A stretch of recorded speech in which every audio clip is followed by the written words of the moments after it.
Hello, ladies and gentlemen. My name is Michael Burnham, and my presentation is titled Spindles and Lots, Ancient Near Eastern Divination as Context for the Liahona's Spindles. So the purpose of this presentation is to explore the Liahona and how it worked.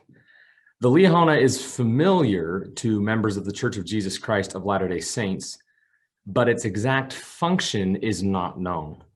The Book of Mormon text never explicitly makes clear the modus operandi of the Liahona. And so we're going to explore what we do know about how the Liahona functioned and how that function fits within its ancient Near Eastern context. We're going to specifically explore the spindles and how they worked and what we know about that.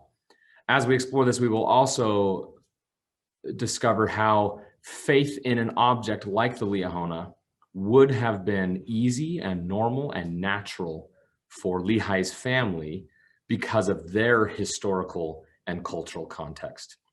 Now, it's worth noting that the point of exploring the Liahona in its cultural context is not to declare that it was made by human hands or a human invention, but rather the opposite, to show that God communicated with Lehi and his family in a way that culturally made sense to them. Like Nephi said, he spoke to them according to their language, unto their understanding.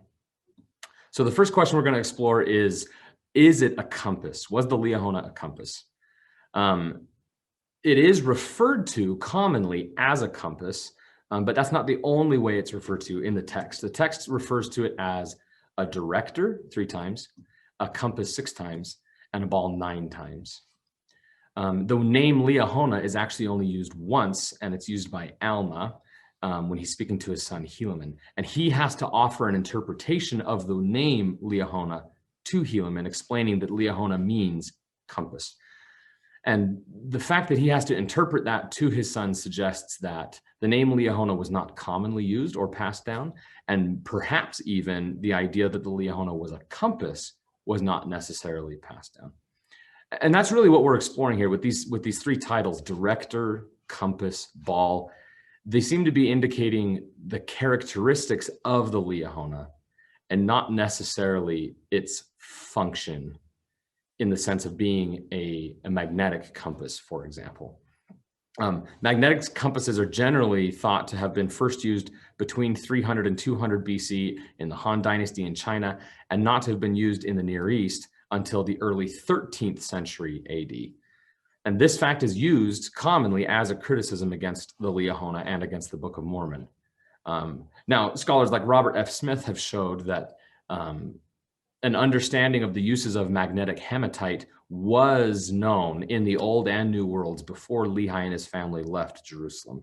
And so it is possible that they could have been familiar with the uses of magnetic hematite. But the common criticism is that the compasses that we have found don't date back to that time. Other scholars like Timothy Gervais and John Joyce have suggested that the Liahona was not a magnetic compass, but was in fact an astrolabe, like you see pictured here, which functions kind of like a mariner's compass or a sextant, more like a sextant. And that it was perhaps a spherical compass that you used by moving parts around and measuring. Despite evidence for or against the Liahona being a compass of any type, the text itself presents it as a miraculous and even supernatural object that functions through both natural means and supernatural means. And so that's what we're going to explore. But in order to explore that, we need to understand a little bit about divination in the ancient Near East. When we use words like magic or supernatural, we have to be careful to avoid presentism when we approach these ancient cultures, because divinatory practices, believing that you could speak to a deity through an object or through a ritual, were widespread and commonly held in both ancient Near Eastern culture, and as they were integral with ancient Near Eastern religions, and that includes ancient Israel. And so you see there's plenty of extant artifacts like you see pictured here, and records of divination and those kinds of practices in ancient Assyria, Babylon, and Egypt. In Babylon, for example, some of the most common methods of divination were hepatoscopy, which is the interpretation of a liver, usually an animal's liver, and astrology, the interpretation of the stars. But they also interpreted dreams, oil and water, weather, smoke, the human body, arrows, and casting lots. Hugh Nibley has noted that bellomancy, the shooting of arrows and the use of where they land and how they land as a divinatory exercise, was very popular in Babylon.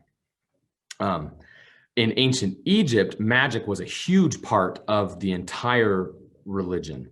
The god Heka was the personification of magic, and he was created by the god Atum to establish balance of power throughout the universe.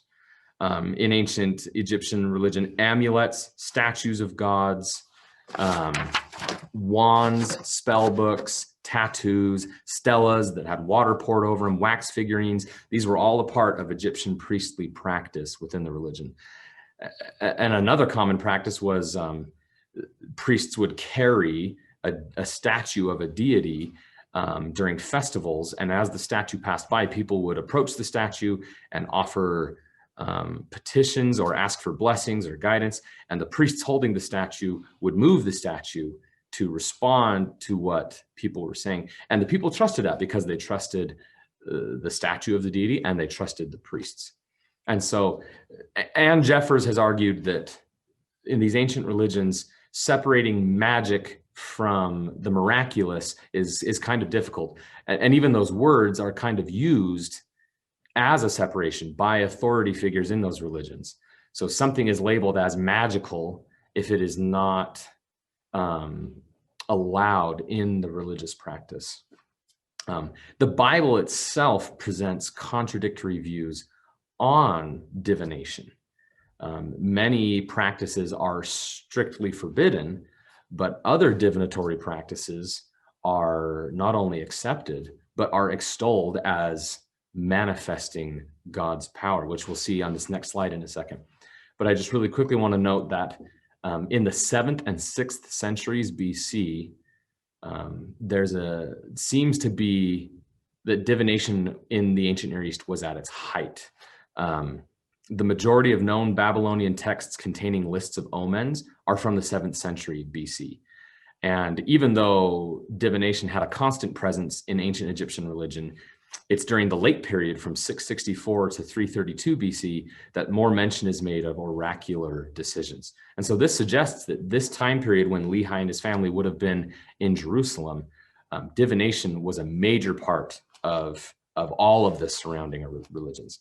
Now, it is important to note that the evidence of Assyrian and Babylonian and Egyptian influence on ancient Israelite religion is clear, but the magnitude of that impact is disputed by scholars. And so here, when we look at ancient Israel and divination that was considered miraculous or appropriate and not magical, we have many things to draw upon. We have the tables of stone in Exodus, the Ark of the Covenant, the bronze serpent, Aaron and Moses' rods, the Urim and Thummim, the ephod and the priestly breastplate containing the 12 shining stones, and the casting of lots. And there are countless stories in the Bible of kings and prophets and regular people using these kinds of objects or similar things to assess or divine will, to communicate with God. So it's clear that biblical authors believed in a God of miracles, and they believed that in priestly access to God's power, whether it was appropriate or not is kind of disputed within the text, which is kind of fun to explore. And so two things that we need to focus on, particularly to understand the Liahona, how it fits in this context, are claromancy and bellomancy. Claromancy is the casting of lots or marked stones to ascertain divine will. And so a good example of how the biblical authors looked at the casting of lots is found in Proverbs 16:33, which says, "The lot is cast into the lap, but the whole disposing thereof is of the Lord." They believed that God would communicate through lots. And you see this in the Old Testament and the New Testament and in the Book of Mormon. Nephi and his brothers cast lots to see who will first approach Laban. Another practice is bellomancy, the shooting of or throwing of marked arrows or spears, and ascertaining divine will based on which one hit the target or got closest to the target. The arrows would have been marked with yes, no, or something similar to that. So it's very similar to casting lots. And interestingly enough, this is mentioned in a little story about Nebuchadnezzar in Ezekiel 21:21, which says, the king of Babylon stood at the parting of the way at the head of the two ways to use divination. He made his arrows bright, he consulted with images, and he looked in the liver. So right there, we have the Bible corroborating the archaeology and the scholarly evidence of the widespread use of these kinds of practices in the ancient Near East. And it is important to note that Ann Jeffers points out that the preponderance of verses in the Bible that denounce divination in and of themselves kind of testify that these practices were being done in Israel and around Israel, or else, which prompted, writers and prophets to offer teachings and clarification on these kinds of things. And so to understand the Liahona, we need to understand what little we do know about how it worked. We know it had two spindles. Why two spindles is never explained in the text of the Book of Mormon. Many people have offered speculations and ideas. Robert Bunker has suggested that the two spindles functioned under a principle that's often used in mechanical engineering called the voting of redundant strings, where if the two spindles are pointing in different directions and they disagree, then they're not trusted in the case of the Liahona. But when they line up, Nephi and his family could know that that direction is the direction they need to go. And it's important to note that these spindles, in essence, function the same way that lots or arrows would function with clairmancy and bellomancy, that the objects themselves are not magical. It's just trusting that these objects are communicating divine will. Now, it should be mentioned that the Book of Mormon text does not make clear how the spindles moved. If, in fact, they had to move by human intervention, that Nephi had to spin them or shake the Liahona or something like that, then this practice with the Liahona is very similar to clairmancy and bellomancy. But if they moved through divine intervention, then the Liahona becomes more of a mystical object similar to the bronze serpent or Moses and Aaron's rods. Another aspect that is unique to the Liahona compared to other divinatory objects of its context is the appearance of words on the spindles. Now, some have suggested that the words might have already been written on the Liahona, like is kind of pictured here in this replica made by the Church for the Book of Mormon videos. But the text makes it clear that the writing appeared on the spindles and changed from time to time. And the spindles presumably would have been always visible. And so it seems that this is more of a supernatural aspect of the Liahona's function. Now, as far as faith goes, it's commonly taught that the Liahona functioned on faith, meaning that Lehi and his family are being righteous, and if they're righteous, the Liahona will work. And that's true, but Allah adds a nuance to that teaching. He says, and the Liahona, did work for them, Lehi's family, according to their faith in God. Therefore, if they had faith to believe that God could cause that those spindles should point the way they should go, behold, it was done.